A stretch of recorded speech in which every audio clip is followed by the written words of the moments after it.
Hey everyone, Shawn here, and we got Savannah on the camera.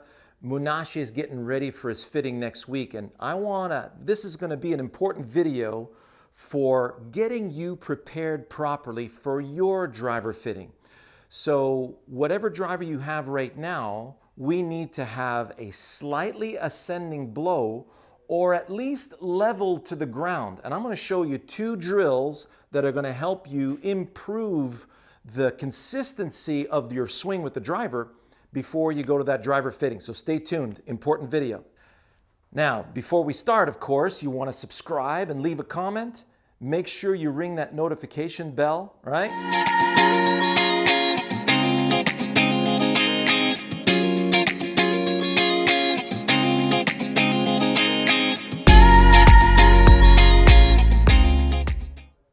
To begin, the first one I'm going to show you is the ultimate way to get your driver fitting going. We need an ascending angle of attack. When Rory's on and he's in that performance or accuracy mode, he's about 3 degrees up on the ball. And when he's going for raw power and distance and carry, he's 7 degrees up on the ball. My average and Savvy's average are between 6 and 8 degrees positive angle of attack. So how do we do that? Well, just so you know, we have an amazing video on this with Golf WRX. You're going to look at driver speed and smash, Shawn Clement, Golf WRX, and it'll give you some really good insights on how to hit the driver better. So we're looking to center ourselves. If I had the ball on the ground right here and I was hitting a fairway wood, I would have the club in the center and the ball just forward of that.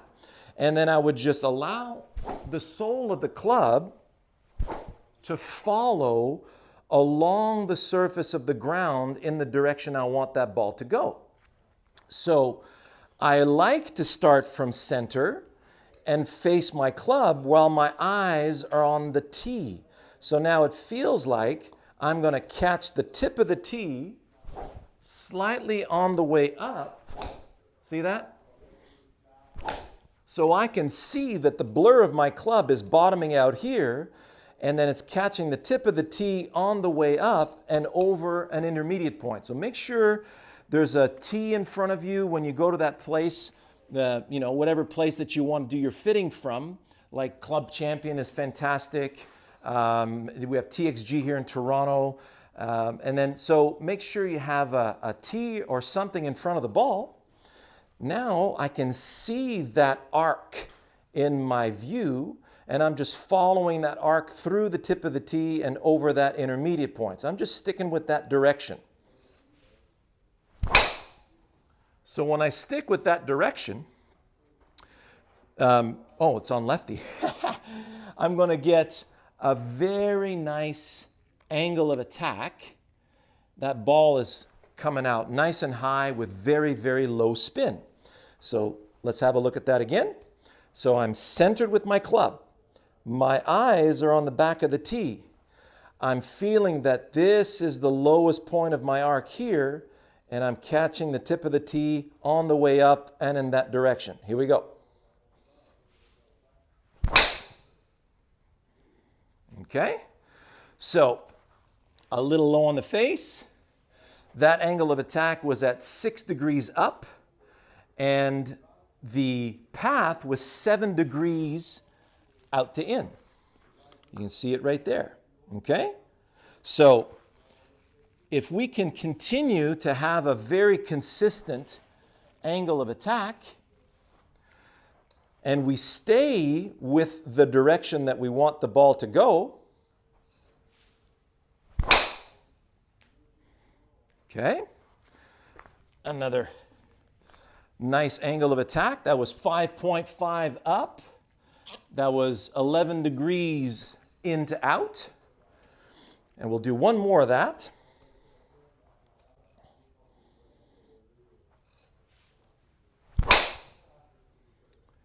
And really important for direction purposes. So if you look at, there's the center contact that we're looking for. And that one right there was at 6.4 up. It was a little low on the face. So that angle, that launch angle, so the launch angle we're looking for is about between 12 and 15 degrees with a spin that's around 2,000 RPM, okay? So if I wanted to, if you feel that, like many of you, we had a student come in last week that had an angle of attack of -5. So he was hitting 5 degrees down, and I had another lady that was 8 degrees down. So they were both going after the ball. So here's what you don't want to do, and this is what I see a lot of our golfers on the driving range that are not taking lessons from me.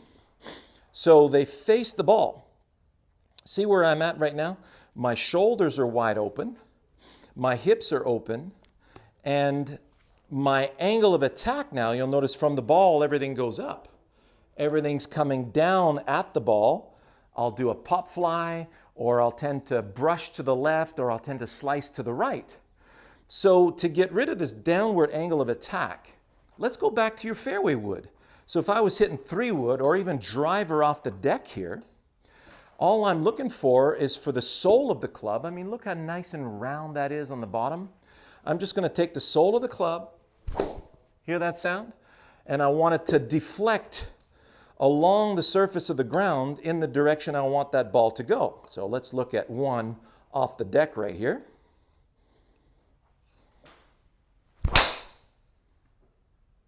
So, hit it just a hair low on the face, but my launch angle was at almost 7 degrees.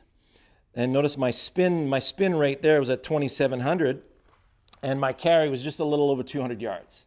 So, if I just put that on a tee, just at the right height. So notice here, if I put my club on the ground, notice the sole of the club is flat on the ground, the ball is right on the equator of the club face. So now if I just stay along the surface of the ground, just like a fairway would, so notice I'm playing it just like a fairway would with the ball position as well, and I'm just going to stay along the ground with the sole of the club. That was fabulous. So, notice contact, higher on the face right there.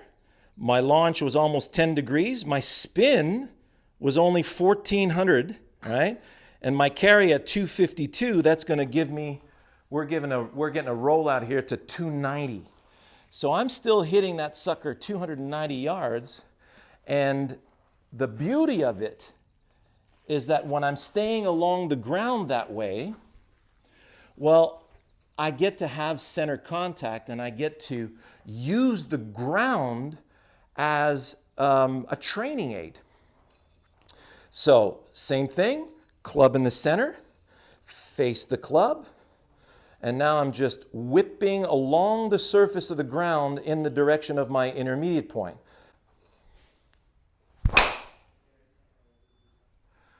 Ooh, that looks pretty gosh darn good. So I have 290 carry, 310 total. Look at that puppy.